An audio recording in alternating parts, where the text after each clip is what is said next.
there's so much that I wanted to talk to you about when we did the show prep. Yeah.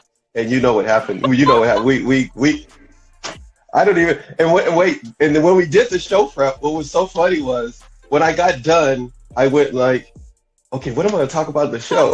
Like, because kind of, we did the prep to kind of discuss what we'd be discussing today. Yeah. And Right. I was going to tell you the story, but we got into such a good chat. It went on for like Yeah. almost 3 hours, and we. That's what I was going to ask. I couldn't remember. Yeah, well, this is the thing. I'm kind of like excited to see your reaction to the story too, because you don't know so much about it. So, Right. My name's TESS. You told me, yeah.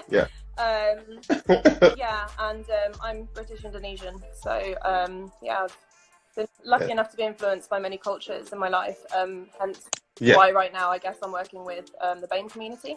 So yeah, my job as an ISPA is basically to support anybody that's gone through any sexual violence. Doesn't matter if it was recent or if it was historic.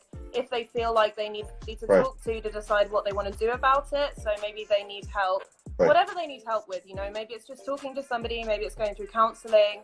Maybe it's a safety plan to get away from the situation they're in. More than anything, we work with service users that are going through the criminal justice system. So we will kind of be their point of contact between them and their officer in charge. Just kind of finding out about the case, supporting them whilst the officer is looking for evidence, explaining to them the whole process, because quite often, you know, the officers have got so much going on that maybe they don't have enough time to kind of like reach out and just give updates all the time. So I guess I don't want to say like buffer, but I'm kind of there to help them along with the process.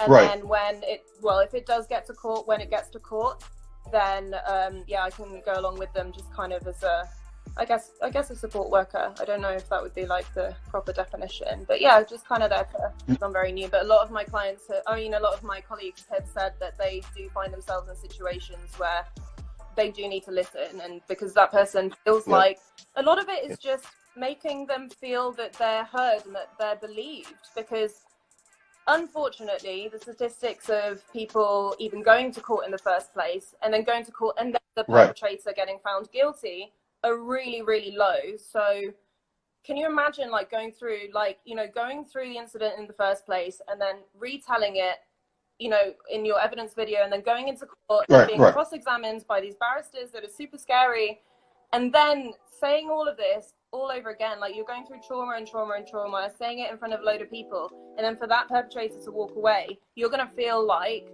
nobody believes me. Like I had to tell this story in front of so many people and not one single person here believes me. That's awful. So I think like even though we're technically, you know, not support workers because we're not qualified to, you know, give emotional support and advice in a way, I think that is a lot of what we do, you know, being with them through that process and just making sure that they feel like they're heard, because it's important.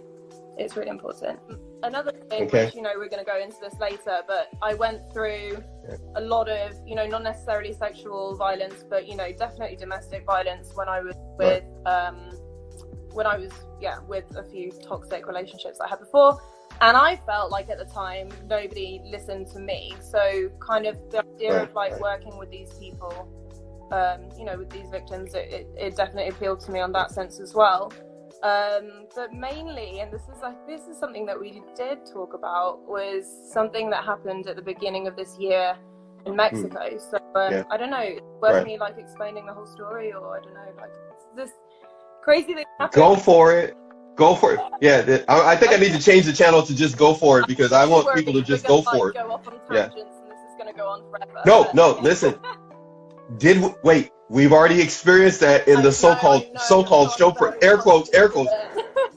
So we're going to go on tangents. They're either going to listen to it or not. That's not important to me. As long as my clients watch it and I know who they are, I'm good to go. Sure. So if this helps one person that I work with in my sessions, my free sessions, that's fine.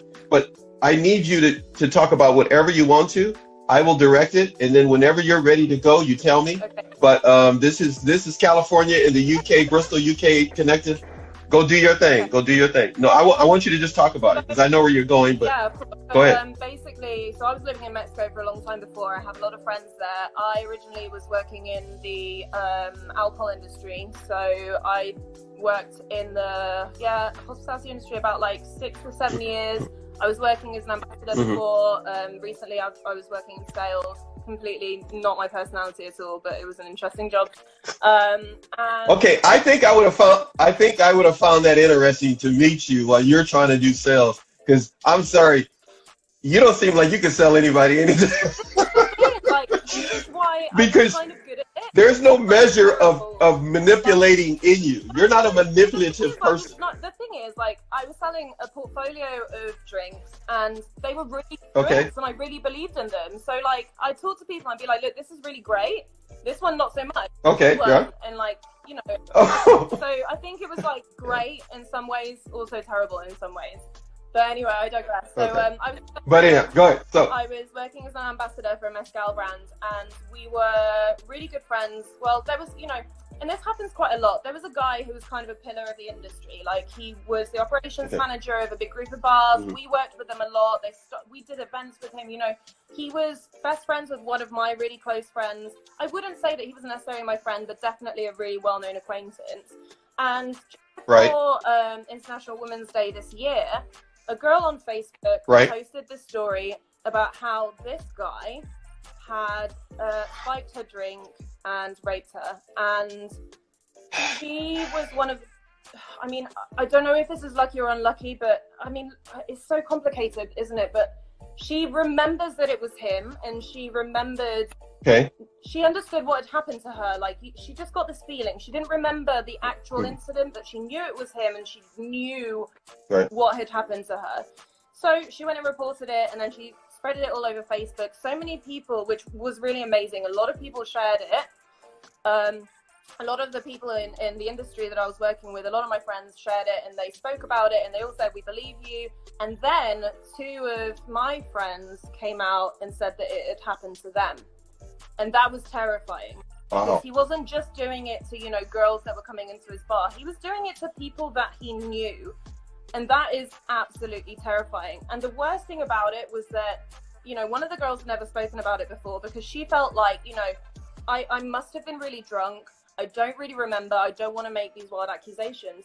Whereas the other girl had spoken to people about it, and everyone was like, oh no, you just drink all the time. That probably didn't happen. Like, don't be crazy. And just blew it off. Wow. And the worst, like, I just got so mad, because I was just thinking, like, you know, if you told me, if you'd spoken to me, if you'd, like, why does nobody listen to these women? It just,